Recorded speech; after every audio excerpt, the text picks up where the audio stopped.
औरत का एक नहीं 3 जन्म होता है। पहला, जब वो किसी की बेटी बनकर दुनिया में आती है। दूसरा, जब वो पत्नी बनती है। और तीसरा, जब वो माँ बनती है। चोरी चोरी चुपके चुपके का ये डायलॉग आपको याद है ना? अब ये कितना सेक्सिस्ट और किन किन मायनों में गलत है ये बताने की ज़रूरत तो मुझे आपको नहीं ही है, पर इसी तरह की और भी बातें हैं जो आपको उस लड़की से नहीं कहनी चाहिए जिसकी शादी होने वाली है, जो दुल्हन बनने वाली है। तो आज म्याऊं के इस एपिसोड में हम उन 5 बातों के बारे में बात करेंगे जो आपको दुल्हन बनने वाली लड़कियों से नहीं कहनी चाहिए।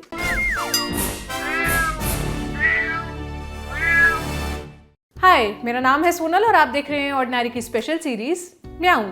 क्या है कि शादी का सीजन फिर आ गया है, तो हमने सोचा आपको ऐसे ज्ञान के बारे में बताया जाए जो आपको होने वाली दुल्हनों को नहीं देना है। मतलब ऐसी बातें जो आपको उनसे नहीं पूछनी चाहिए या नहीं कहनी चाहिए, और ऐसी बातें आप कौतूहलवश या उत्सुकतावश कहते हैं लेकिन कहते वक्त आपको नहीं लगता कि वो कितनी प्रॉब्लमेटिक है। जैसे चोरी चोरी चुपके चुपके में भी अम्मा को नहीं पता था कि वो बात कितनी टॉक्सिक है। खैर, पॉइंट पर आते हैं। सबसे पहली बात जो आपको नहीं कहनी चाहिए वो है, और कब से चल रहा है ये सब?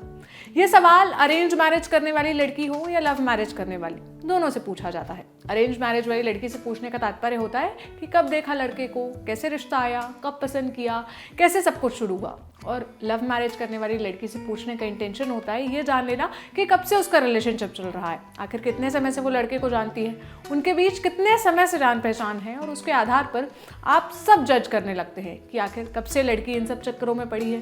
क्योंकि आपका ये सवाल लड़की को ऑकवर्ड फील करवाता है, वो ऐसा महसूस करवाता है जैसे वो शादी अपने किसी गुनाह को कवर अप करने के लिए कर रही है। जैसे जितने समय से भी वो रिलेशनशिप में है वो कोई गलत काम कर रही थी और अब वो शादी करके उस रिलेशनशिप को कवर अप कर रही है या फाइनली उसे वैलिडिटी दे रही है। और कब से चल रहा है तुम लोगों का? आप टोन समझ रहे हैं? ये एक बहुत कैरेक्टर जजिंग क्वेश्चन है और ये पर्सनल लाइफ कुरेदने जैसा है। अगर आप ये सवाल नहीं भी करेंगे तो कुछ नुकसान नहीं हो जाएगा, होगा बस इतना कि लड़की ऑकवर्ड फील करने से बच जाएगी। दूसरा सवाल, जॉब का क्या सोचा?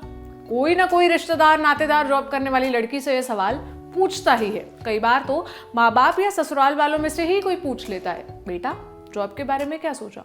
नौकरी करोगी या छोड़ दोगी? शादी के बाद कैसे मैनेज करोगी? और बाय चांस अगर लड़का और लड़की अलग अलग शहरों में नौकरी करते हैं तो ऑटोमेटिकली मान लिया जाता है कि रिलोकेट तो लड़की ही करेगी, या तो नौकरी छोड़ेगी या फिर नए शहर आकर नौकरी करेगी या फिर वो ही ट्रांसफर लेगी।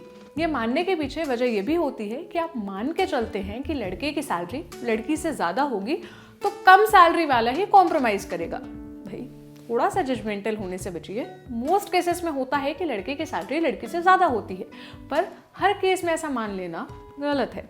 हो सकता है दोनों इक्वल अर्निंग ही हो। और चलिए मान लेते हैं कि लड़की की सैलरी लड़के से कम है, तब भी उसे उसकी नौकरी की अहमियत कोई कम नहीं हो जाती। उस लड़की की भी अपनी कोई जर्नी होगी, कई स्ट्रगल्स रहे होंगे। आप लड़के और लड़की को फिगर आउट करने दीजिए कि वो क्या करेंगे। अपने ही मन में ना मान लें या ऐसी उम्मीद ना लगा लें कि लड़की ही रीलोकेट करेगी। और रही बात जॉब छोड़ने वाले सवाल की, तो आप खुद ही सोचिए कि क्या ये सवाल आप किसी लड़के से करेंगे कि बेटा शादी होने वाली है, जॉब का क्या सोचा? घर संभालना और चलाना दोनों की जिम्मेदारी है। ऐसा सवाल किसी लड़की से अगर आप करते हैं तो आप उस माइंडसेट को प्रमोट करते हैं जो इस बात को सपोर्ट करता है कि लड़की का मेन काम घर संभालना ही है। भले ही आप सवाल उत्सुकतावश कर रहे हो, पर इस सवाल के कोर में बहुत सेक्सिज्म है और ना चाहते हुए भी आप उसे प्रमोट कर रहे हैं। तीसरी बात, ये कहना बंद कर दीजिए कि शादी का दिन जीवन का सबसे बड़ा दिन है। बुआ, मौसी और यहाँ तक कि लड़की की सखी सहेलियाँ भी बार बार अलग अलग तरीके से ये बात कहती हैं कि लाइफ का सबसे बड़ा दिन आने वाला है। This is going to be the biggest day of your life. सोचिए, क्या सच में ऐसा है? क्या लड़की की लाइफ का सबसे बड़ा या सबसे इम्पोर्टेंट पार्ट यही है? क्या शादी ही एक लड़की की जिंदगी की सबसे बड़ी चीज़ है? लड़कियों के दिमाग में भी जब भी मैं जैसे फिल्मों का वो डायलॉग है ना, बचपन से ही मुझे शादी करने का बड़ा शौक था, बाय गॉड, सुनकर एक फैंटेसी तो होती है। शादी के बाद बहुत सी चीज़ें बदलती भी हैं, पर इसे ऐसे तो पोर्ट्रे करना बंद करिए कि ये लाइफ का सबसे इम्पॉर्टेंट पार्ट हो। लड़की के लिए सबसे बड़ा दिन वो हो सकता है जब उसने गाड़ी चलाना सीखा हो, पहली बार उसकी सैलरी हाथ में आई हो, या कोई और दिन भी हो सकता है। शादी का दिन एक इम्पॉर्टेंट दिन है, लेकिन ये सबसे इम्पॉर्टेंट है ज़रूरी तो नहीं। और इसी से जुड़ी है चौथी बात, जोड़ी अच्छी दिखनी चाहिए। ये जोड़ी अच्छी दिखनी चाहिए कह कर आप एक लड़की को उसकी बॉडी के बारे में कितना अनकंफर्टेबल फील करवाते हैं ये आप समझ नहीं पाते। किसी का वजन ज़्यादा है तो उसे वजन कम करने की सलाह देना, किसी का वजन कम है तो उसे वजन बढ़ाने की सलाह देना, किसी के दांत आड़े तिरछे हैं तो बंधवाने की सलाह देना, रंग को लेकर उपटन और लेप लगाने जैसी सलाह देना, सिर्फ इसलिए कि स्टेज पर 4 घंटे के लिए आपको जोड़ी सो कॉल्ड अच्छी लगे। एक तरफ तो आप कहते हैं कि लड़की की लाइफ का ज़रूरी दिन होता है, दूसरी तरफ आप उसी ज़रूरी दिन उसकी बॉडी को लेकर आप उसे कितना इनसिक्योर फील करवाते हैं। आप में से बहुत से लोग ये बात कंसर्न में कहते हैं।